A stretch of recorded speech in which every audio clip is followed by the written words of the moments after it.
یہ لوگ جب قیامت والے دن اللہ کے حضور پیش ہو رہے ہوں گے تو پھر دنیا دیکھے گی نا، جیتا وہ جو اس دن جیت گیا، اور ہارا وہ جو اس دن ہار گیا۔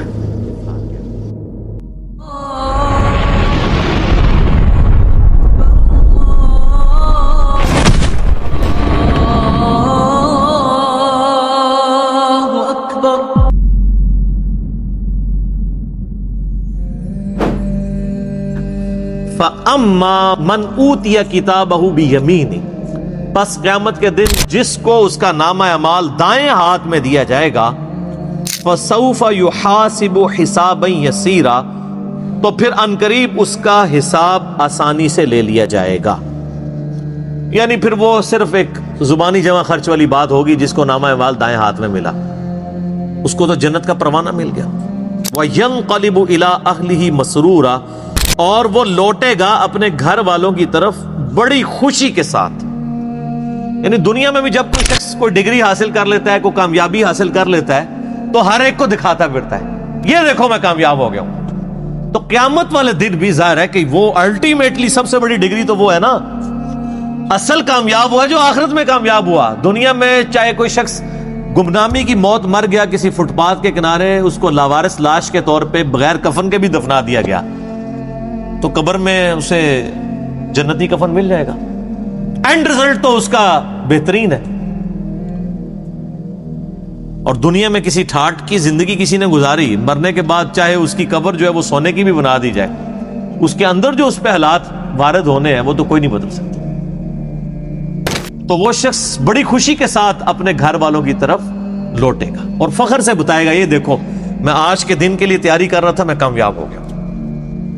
اسی کو سپورٹیو ایک 2-3 احادیث ہیں صحیح مسلم کے اندر۔ صحیح مسلم میں ایک حدیث ہے کہ نبی صلی اللہ علیہ وآلہ وسلم نے فرمایا کہ دنیا کی زندگی مومن کے لیے قید خانہ ہے اور کافر کے لیے جنت ہے۔ قید خانے میں انسان اپنی مرضی کی زندگی نہیں گزار سکتا، کھانے پینے کی پرابلم بھی رہتی ہے، فاقے بھی آتے ہیں، مرضی کا کھانا بھی نہیں ملتا۔ جن لوگوں نے جیل گزاری ذرا ان سے پوچھیں۔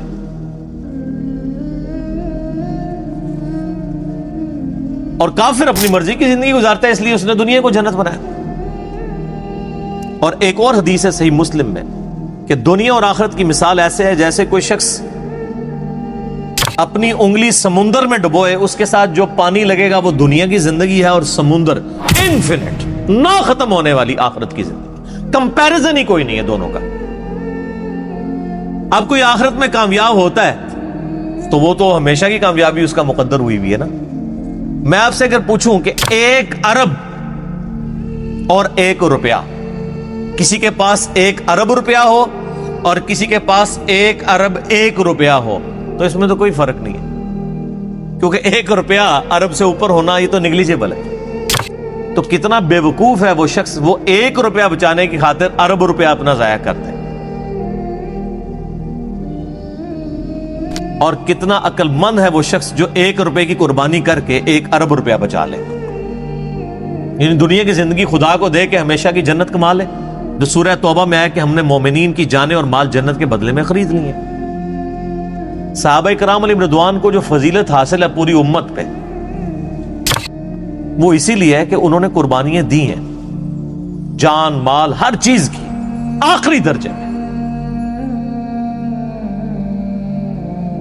صحیح مسلم میں ہی ایک اور حدیث ہے بڑی رکت انگیز، اسی آیت سے مجھے یاد آئی کہ قیامت والے دن اللہ تعالیٰ ایک ایسے شخص کو بلائے گا جس نے دنیا میں بڑی مفلسی اور غربت کی زندگی گزاری ہوگی، حلال و حرام کی تمیز کرتے ہوئے ڈرتے ڈرتے قید خانے والی زندگی گزاری ہوگی، بڑی مشقت کی زندگی۔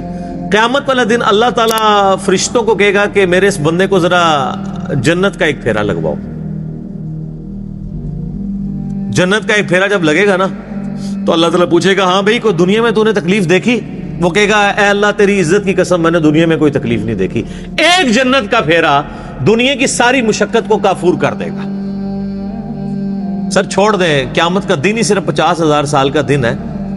دنیا میں 60 سال کی زندگی کے عوض اگر وہ 50,000 سال کا قیامت کا دن ہی صرف امن میں گزر جائے نا، تو یہی بدلہ کافی ہے کہ باقی لوگ ذلیل ہو رہے ہوں اور آپ کو اللہ کے عرش کا سایہ نصیب ہوا ہو۔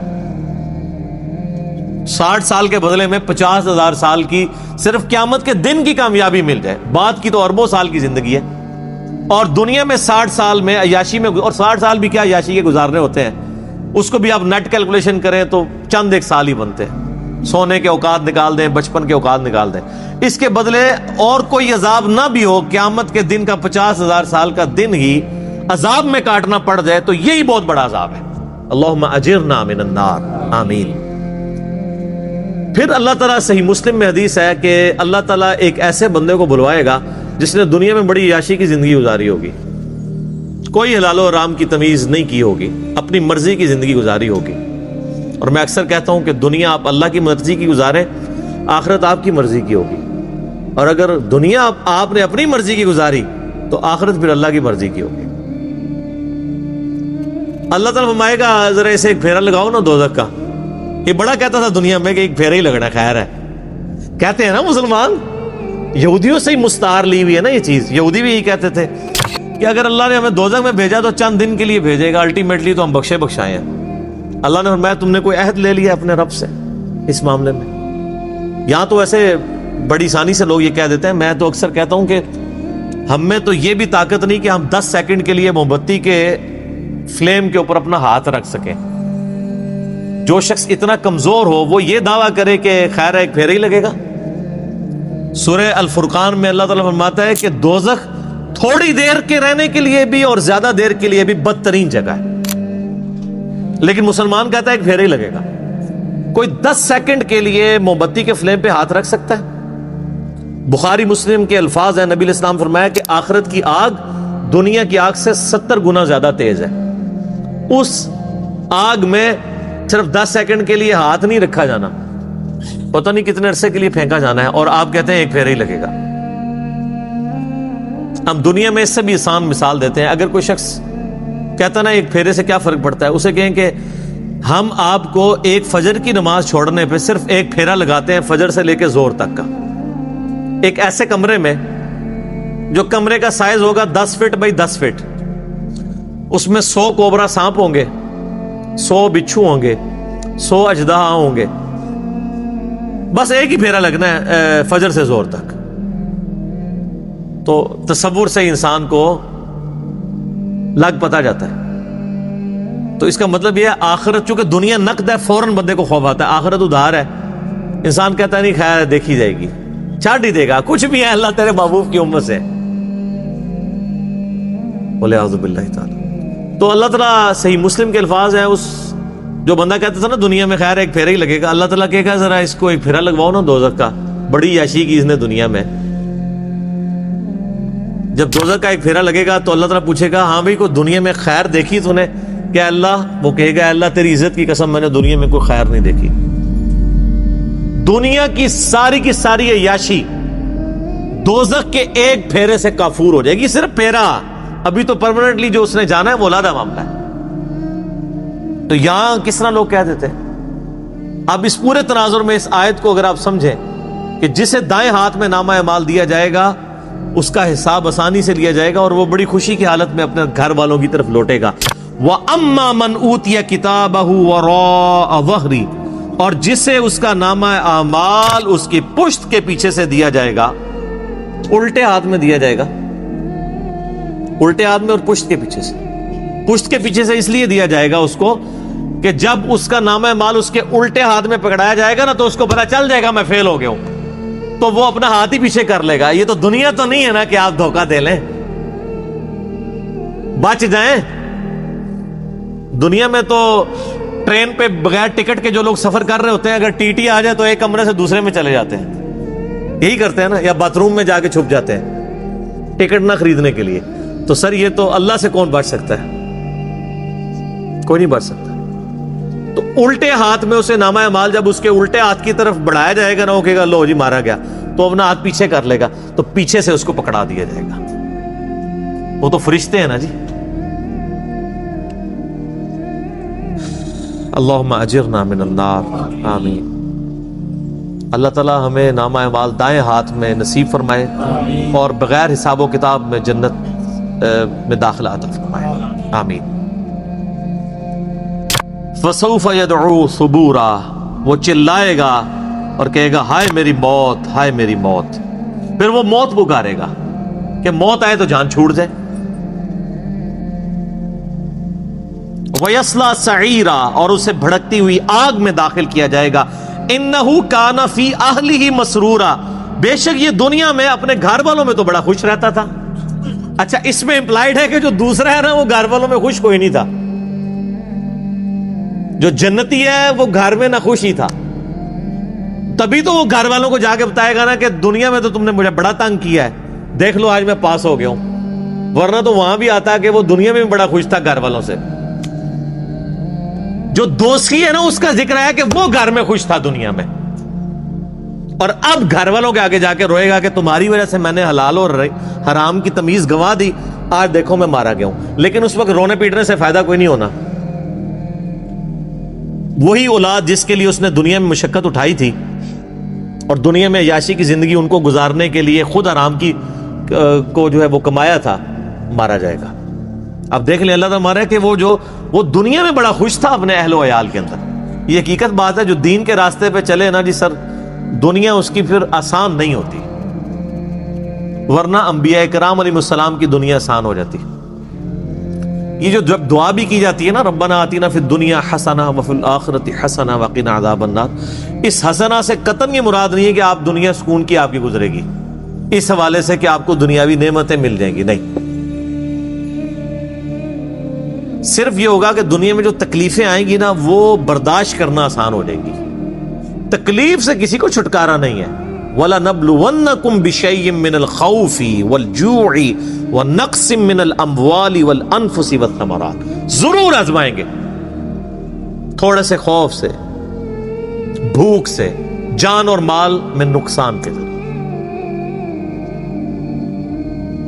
ہمیں بظاہر بڑے آسودہ حال نظر آنے والے لوگ بھی اگر آپ ان کی پرسنل لائف میں جائیں تو انہیں دنیا میں بڑی تکلیف ہوتی ہے. ہمیں نظر آ رہا ہوتا ہے کہ یہ بندہ دین کے ساتھ جڑا ہے تو شاید بڑے سکون کی زندگی گزار رہا ہے. ہر بندے کی اپنی ایک سٹوری ہوگی.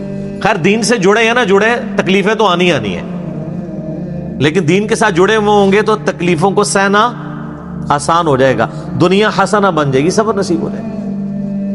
سیدنا ابو ذر غفاری رضی اللہ تعالیٰ عنہ علیہ السلام کی پوری زندگی تکلیف سے معمور ہے. میرا یوٹیوب پہ کلپ بھی ہے، کبھی آپ کو موقع ملے. میں رات کو اپنا وہ کلپ دوبارہ دیکھ رہا تھا، بڑا رکت انگیز کلپ ہے سیدنا ابو ذر غفاری کے اوپر، ان کی لائف کے اوپر. مستدرک الحاکم میں جب ابو ذر غفاری کے اوپر چیپٹر بند ہے نا انہوں نے، امام حاکم نے، اور احادیث لے کے آئے تو پہلی حدیث آپ کو پتہ ہے کون سی لے کے آئے ہیں؟ یہی والی جامعہ ترمذی کی، کہ سب سے زیادہ تکلیفیں انبیاء پہ آتی ہیں، اس کے بعد ان پہ جو انبیاء کے بعد اللہ کو محبوب ہوتے ہیں.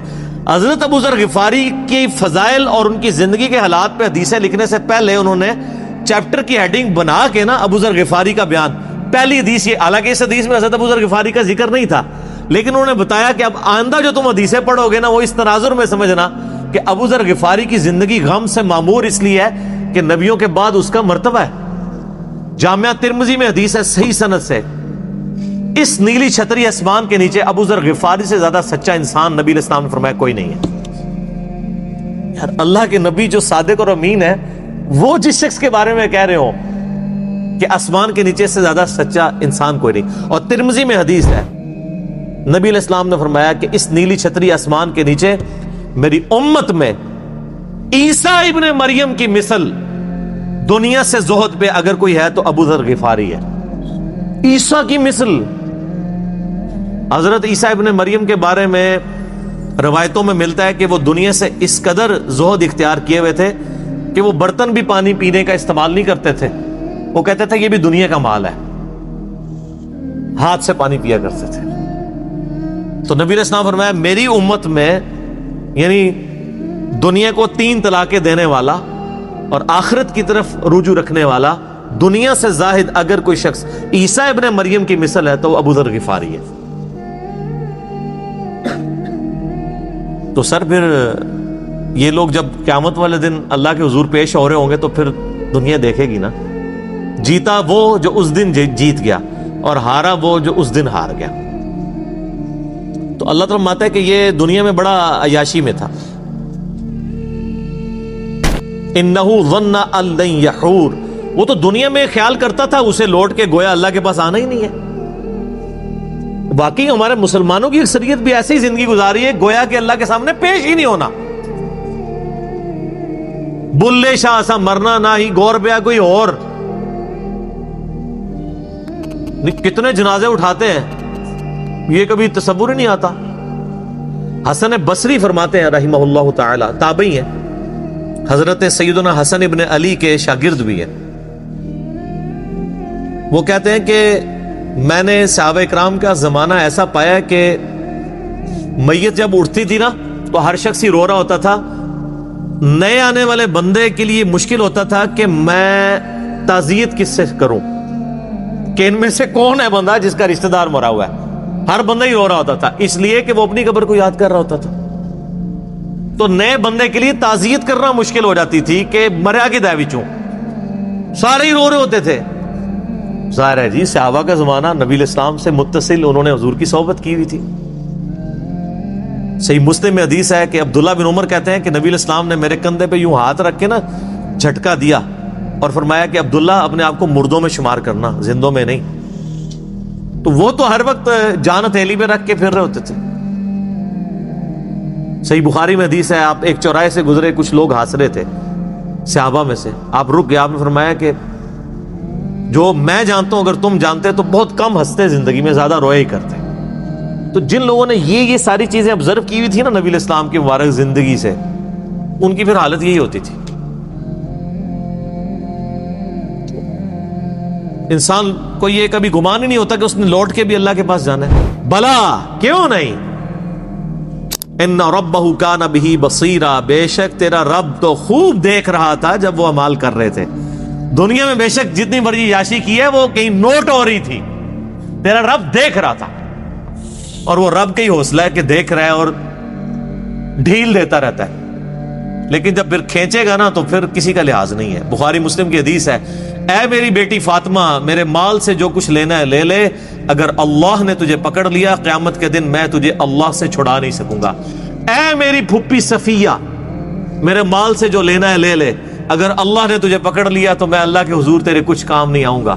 اے میرے چچا عباس، ایک ایک رشتہ دار کو آپ نے، پھر آپ نے کہا اے بنو ہاشم، میرے خاندان کے لوگوں، آپ لوگ کہہ رہے ہیں کچھ بھی ہے تیرے محبوب کی امت سے ہیں، اور محبوب کے جو رشتہ دار ہیں خونی رشتہ دار، ان کو حضور کہہ رہے ہیں کہ میرے مال سے جو لینا ہے میں تمہیں دے سکتا ہوں، اگر اللہ نے پکڑ لیا تو میں تمہارے کچھ کام نہیں آؤں گا۔ پیر فقیر تے ویسے ہی سائڈ تے کر دو، انہوں نے کھنگڑ ہی نہیں کسی نے دینا۔ جدھر شافع محشر صلی اللہ علیہ وآلہ وسلم یہ بات کر رہے ہیں، کیونکہ شفاعت بھی اللہ کی اجازت سے ہونی ہے جس کے لیے اللہ حکم فرمائے گا، دھونس کے ساتھ شفاعت بھی نہیں، شفاعت بالاذن ہے۔ تو باقی کس کھاتے میں ہے کہ جی میں اس وقت تک جنت میں نہیں جاؤں گا جب تک سارے مریض نہ جنت میں لے جاؤں، اور تنو آپ کسی نے وڑن دینا ہے انی وڈی گلاں۔ اچھا یہ باتیں سن کے لوگ سبحان اللہ کہہ رہے ہوتے ہیں، حالانکہ کتنا متکبرانہ جملہ ہے، یہ تکبر ہی ہے نا، کوئی شخص کہ میں جنت میں کسی کو لے جاؤں گا۔ اگر یہ جملہ میں بول دوں کہ انشاءاللہ، میں کسی کے لیے، میں اپنے لیے بول دوں کہ میں انشاءاللہ جنت میں ہی جاؤں گا، انشاءاللہ کے ساتھ بھی بول دوں کہ دیکھو جی انہوں کسی نے گارنٹی دیتی ہے، تو تواڈے بابے انہوں کسی گارنٹی دیتی ہے؟ گارنٹی والے تو ان کی قبریں تو مدینے میں ہیں، بغداد شریف والے، اجمیر شریف والے، یا آپ کے جتنے شرفاء ہیں ان کے بارے میں تو کوئی آیات اور احادیث نازل نہیں ہوئی ہے۔ ہم اس نے ظن رکھتے ہیں کہ اللہ تعالیٰ بخش دے، لیکن آپ کسی کو کلین چٹ تو نہیں دے سکتے۔ اچھا یہی آیات ہیں، ان کے کانٹیکسٹ میں ایک بڑی رکت انگیز حدیث ہے بخاری اور مسلم دونوں میں۔ سیدہ عائشہ کہتی ہیں کہ نبی علیہ السلام نے فرمایا قیامت کے دن جس کا حساب کتاب شروع ہو گیا وہ مارا گیا۔ ہائے ہائے ہائے۔ تو ام عائشہ کہتی ہیں یا رسول اللہ، قرآن میں تو سورہ انشقاق میں یہ آیات آئی ہیں کہ فسوف یحاسب حسابا یسیرا، کہ جو جس کا نام مال دائیں ہاتھ میں دیا جائے گا اس کا حساب آسان ہوگا۔ تو میں تو یہی سمجھتی ہوں کہ جس کا نامہ مال دائیں ہاتھ میں دیا جائے گا حساب اس کا بھی ہوگا، اور جس کا نامہ مال بائیں ہاتھ میں دیا جائے گا حساب اس کا بھی ہوگا۔ اور آپ فرما رہے ہیں کہ جس کا حساب کتاب شروع ہو گیا وہ مارا گیا۔ تو آپ نے فرمایا عائشہ یہ حساب وہ حساب نہیں ہے، یہ تو بس صرف سرسری بات ہوگی. جس کا حساب شروع ہو گیا اور اللہ نے پوچھ دیا یہ کیوں کیا، وہ مارا گیا. یہ جنتی وہ ہوں گے جن کا حساب ہونا ہی نہیں ہے. یہ جو ہے نا ان کا حساب آسان ہوگا. حساب آسان یہ ہے کہ ٹوٹل پورا، اچھا جی ہاں جی نیکیاں 1 ارب، گناہ 1 کروڑ، ٹھیک ہے جی بس. لیکن اگر پوچھ لیا کہ یہ کیوں کیا، وہ مارا گیا. تو آپ اندازہ لگائیں کہ نبی علیہ السلام نے کتنے سخت لفظ استعمال فرمائے ہیں کہ جس کا حساب شروع ہو گیا وہ مارا گیا. تو اسی لیے ہم کہتے ہیں اللہ بغیر حساب و کتاب کے جنت میں داخلہ عطا فرمانا. ٹھیک ہے نا جی. تو آمین بھی کریں اور کوشش بھی کریں.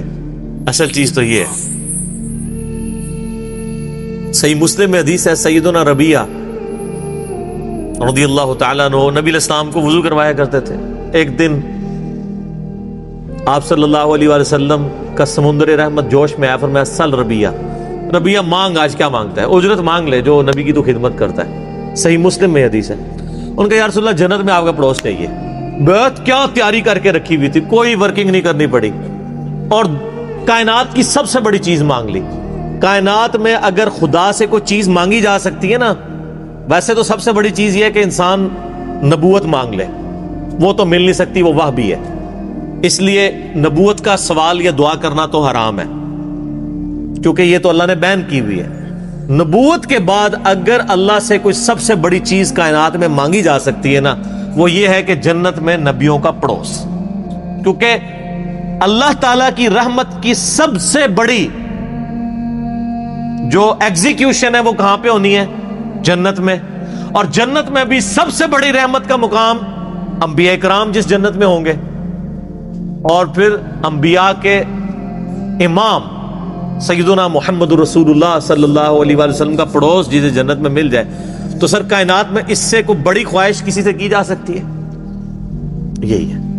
تو ہم بھی اکثر اللہ سے یہ دعا کرتے ہیں کہ اللہ تعالیٰ ہمیں نبی علیہ السلام کا پڑوس نصیب فرمائے. آمین. لیکن اس کے لیے پھر نبیوں والا کام کرنا پڑے گا. کنتم خیر امۃ اخرجت للناس تأمرون بالمعروف وتنہون عن المنکر وتؤمنون باللہ. نبیوں والا کام کریں. نبیوں والا جو ہے وہ آپ ریوارڈ اللہ سے حاصل کر رہے ہیں انشاءاللہ تعالی. یہ ہر بندے کی ذمہ داری ہے. تو سیدنا ربیعہ نے کہا یا رسول اللہ جنت میں آپ کا پڑوس مل جائے اور کیا چاہیے؟ تو آپ علیہ السلام نے فرمایا پھر کثرت سجود سے میری مدد کر. وہ بھی کلین چیٹ نہیں، کثرت سجود سے میری مدد کر. یعنی تو نمازیں پڑھ، اپنے اعمال کو سیدھا رکھ، تو میں بھی سفارش کر دوں گا. یعنی خالی کھلی ڈگری نہیں ملنی ہے، محنت تجھے بھی کرنی پڑے گی. کثرت سجود سے میری مدد کر تو جنت میں تجھے پڑوس مل جائے. تو بغیر محنت کے کوئی چیز حاصل نہیں ہوتی.